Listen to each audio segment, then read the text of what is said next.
Hey everybody, it's Ron Taylor with the Roughcut Overview. Today we're looking at Romans chapter 13. And this chapter talks about honoring civil authority, honoring governments, honoring those that are above us and watching over for us or intended to watch over for us in the civil arena. He makes the point that there's no power but the power of God. There is no authority but God's authority. And I want to point out that while God has provided the offices, it doesn't mean that God's endorsement is on everything that they do. However, as Christians, as believers in Jesus, we also comes along with that part of the territory that we believe that God has established these offices for our good, for the good of people that are upstanding citizens, those that aren't interested in causing other people problems. And that's the crux of love. So like hand in glove, that concept should flow right along with honoring civil authority, recognizing that love does no ill to his neighbor. And as I'm walking around, moving around this life, doing the things my neighbors are changing constantly, because neighbor means nearby. And people who are nearby me, I need to honor. I need to have measure of respect and reverence for. And if they carry civil authority, I need to honor that too, just for the sake of conscience. And to be a light to people who may or may not know Jesus to the degree that we know him, being a light in this world and putting on Christ, as he says, and not making a provision for the flesh, but embracing the peace that he has for us.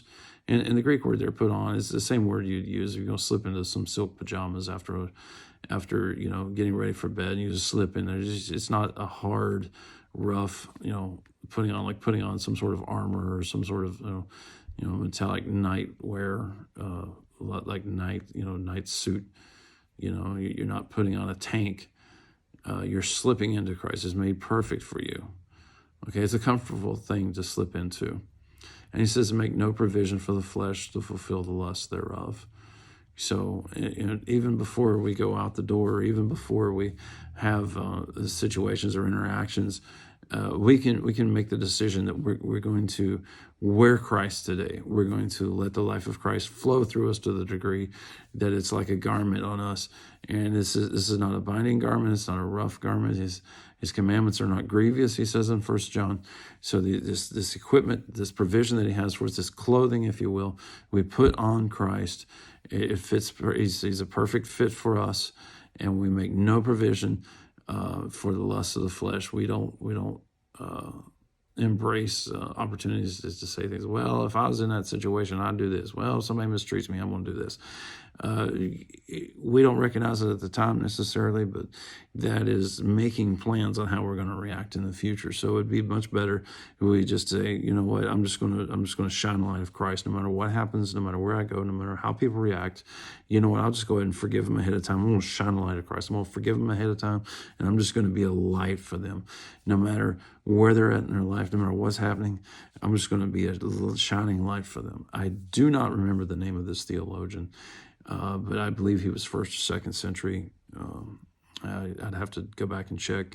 But the quote is roughly, if we knew what was happening on the inside of the people that are around us that do us wrong, it would be enough for us to forgive anything they've done. Anything. And the man's point was, look, they didn't wake up on the wrong side of the bed today and decide to do this. They didn't pick you out and decide, I don't like him, so I'm just going to come after him. There are things that have been building up on the inside of people to cause them to do things that they normally would not do. And then the harm and the pain that is a result of that, it's not something that they maliciously planned and intended in most senses, most senses of most times. So that should be enough for us to consider, hey, if we spend time considering, what their life is like and why they are under pressure and what that pressure is like to live under day in and day out, day in and day out, day in and day out, that would be enough for us to willingly let people go and not hold things against them. One of the most dangerous things we can come in contact with is unforgiveness. And many times we don't recognize, but we've got to come to the place where we do recognize we don't wrestle against flesh and blood. Our conflict is not against other people. Our conflict is always against the enemy, Satan, the fallen mind. We have to resist the temptation to lash out, whether it's verbally or otherwise. We have to resist the temptation to do anything but put on Christ. We put on Christ. We put on love. We embrace the people around us, and we choose to be a reflection of him, not by being a reflection of him in the sense that we're going to emulate him. We're just going to let him flow through us. That's the whole thing. The New Testament never calls us to labor except for to rest, and we're going to rest in the finished work. We're going to rest and trust in him, and we're going to rest in the fact that we can put him on, let him shine through us. He'll do all the light shining. He'll take care of everything as long as we are in a position to yield to him the opportunity, and let him work through us. And the results are always dynamic, whether we see it or not. And we change lives when we put on Christ. All right. God bless you. See you next time.